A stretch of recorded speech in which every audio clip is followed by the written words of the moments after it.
مسند امام احمد بن حنبل حدیث نمبر 16313، نبی کریم صلی اللہ علیہ وآلہ وسلم نے ارشاد فرمایا السید اللہ، فرمایا کہ اصل سردار اللہ ہے۔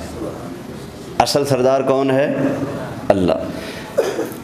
یہ حدیث پڑھ کے کئی لوگوں کو مغالطہ بھی لگا اور انہوں نے کہہ دیا کہ جی سردار تو صرف اللہ کو کہہ سکتے ہیں، سید صرف اللہ کو کہہ سکتے ہیں، اللہ کے علاوہ اگر کسی اور کو سید کہیں گے تو یہ شرک ہو جائے گا۔ اتنی بڑی جہالت بھی لوگوں نے کر دی ہے۔ کہتے ہیں جی کیسے؟ جی کہتے ہیں سید تو اللہ ہے، کسی اور کو سید مانیں گے تو کیا ہو جائے گا؟ شرک ہو جائے گا۔ میں کہتا ہوں اللہ لا الہ الا ہو الحی القیوم، زندہ تو اللہ ہے، الحی زندہ کون ہے؟ تو کسی اور کو زندہ مانیں گے تو کیا شرک ہو جائے گا؟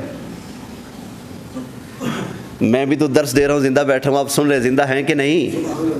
بولیں تھوڑی خاموشی میں شک ہو رہا ہے، پتہ نہیں زندہ بیٹھے ہو کہ نہیں۔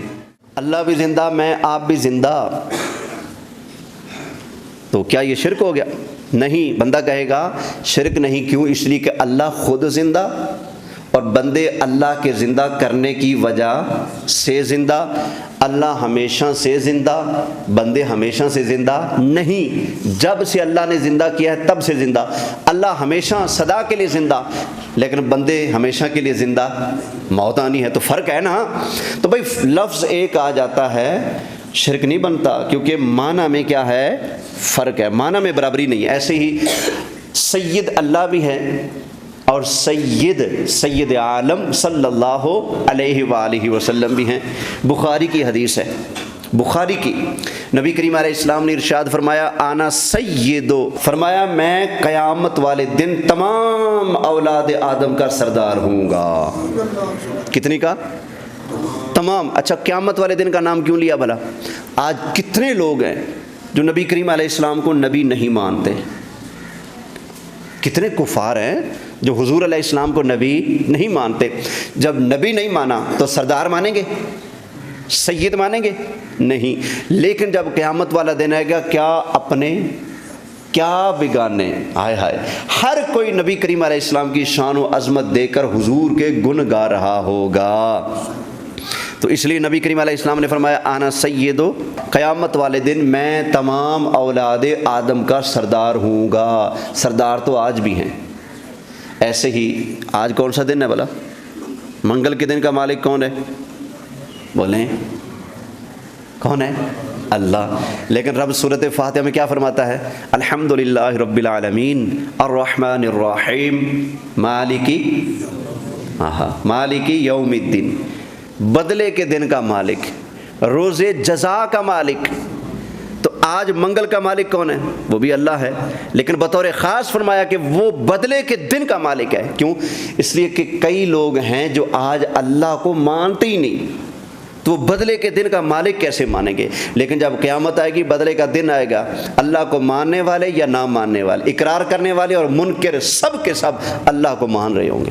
اس لیے فرمایا مالکی یوم الدین، وہ روز جزا کا، قیامت کے دن کا، بدلے کے دن کا مالک ہے۔ خیر بات لمبی ہو جائے گی۔ نبی کریم علیہ الصلوۃ والسلام نے حضرت امام حسن اور حسین کے بارے میں کیا فرمایا تھا؟ ان الحسن والحسین سیدا شباب اہل الجنہ، یہ میرے بچے حسن اور حسین دونوں جنتی جوانوں کے سید ہیں، سردار ہیں۔ تو یہ کہنا کہ سید صرف اللہ ہے، یوں نہیں کہنا چاہیے، یوں کہیں کہ اصل سید، اصل سردار اللہ ہے، کیونکہ اس کو کسی نے سردار سید نہیں بنایا، وہ خود ہے۔ باقی نبی کریم علیہ السلام ہوں، حضور کی آل ہو، صحابہ ہوں، اولیاء ہوں، ان کو سید سردار اللہ نے بنایا ہے۔ تو اصل سردار کون ہوا؟ اللہ۔ اللہ اکبر۔ حضرت سعد بن معاذ رضی اللہ تعالیٰ عنہ وہ آئے نا، تو ان کو آتے ہوئے دیکھ کر نبی کریم علیہ السلام نے اپنے پاس بیٹھے صحابہ سے ارشاد فرمایا، قوموا الی سیدکم، اپنے سید کے لیے کھڑے ہو جاؤ، اپنے سردار کے لیے۔ تو پتہ چلا کوئی عزت والا آ رہا ہو تو اس کے لیے کھڑے ہونا یہ ہمارے دین کے اندر بالکل جائز ہے، کوئی ناجائز ہے؟ ہاں، یہ طمع رکھنا کہ میں آؤں اور لوگ کھڑے ہو جائیں، یہ طمع رکھنا، یہ آرزو رکھنا ناجائز ہے۔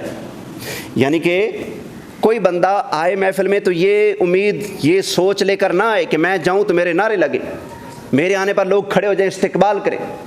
ایسی سوچ رکھ کر آئے گا تو نبی کریم علیہ السلام نے فرمایا جس بندے نے یہ آرزو کی کہ میں آؤں اور میرے آنے پر لوگ کھڑے ہو جائیں، فرمایا وہ اپنا ٹھکانہ جہنم بنا لے۔ اگلا اس کو اللہ نے عزت دی ہے نا، اس عزت کے باوجود وہ یہ آرزو نہ کرے کہ میں آؤں تو لوگ کھڑے ہو جائیں۔ ہاں، لوگوں کا اپنا ادب کا تقاضا اور ان کا ذہن یہ ہونا چاہیے کہ کوئی عزت والا آئے تو کھڑے ہو کر خود بخود اس کی عزت کرے، وہ آرزو نہ کرے۔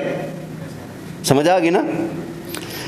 ہمارے استاد محترم علامہ محمد سعید احمد اسعد رحمۃ اللہ علیہ بہت بڑے عالم، ان کے والد صاحب فقیہ العصر قبلہ مفتی محمد امین صاحب رحمۃ اللہ علیہ، ان کا انتقال ہوا نا فیصل آباد میں، تو ملتان کے ایک بہت بڑے سردار، بہت بڑے سید غزالی زماں راضیہ دوران رحمۃ اللہ علیہ کے نائب اور جانشین حضرت علامہ مولانا پیر سید مظہر سعید کاظمی شاہ صاحب، وہ استاد صاحب کے ہمارے استاد صاحب کے پاس گئے فیصل آباد میں تعزیت کرنے کے لیے، بھی آپ کے والد صاحب بہت بڑے عالم تھے، وہ وفات پا گئے تو گئے۔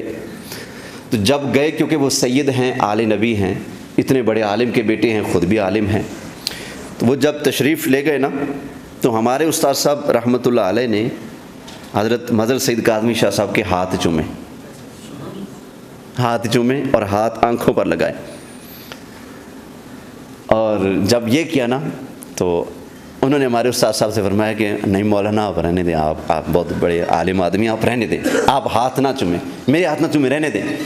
تو استاد صاحب نے فرمایا کہ ہاں آپ کو یہی حکم ہے حضور کا کہ آپ لوگوں کو ہاتھ چومنے سے منع کریں، آپ کو یہی حکم ہے، اور ہمیں بھی یہ حکم ہے کہ ہم آل رسول کا ادب کریں، احترام کریں، یعنی آپ طمع نہ کریں کہ لوگ آپ کے ہاتھ چومیں، آپ یہ سوچ نہ رکھیں، اور ہم آپ کا ادب کرنے سے پیچھے نہ ہٹیں، ہم آپ کا ادب کرتے رہیں۔ اللہ اکبر۔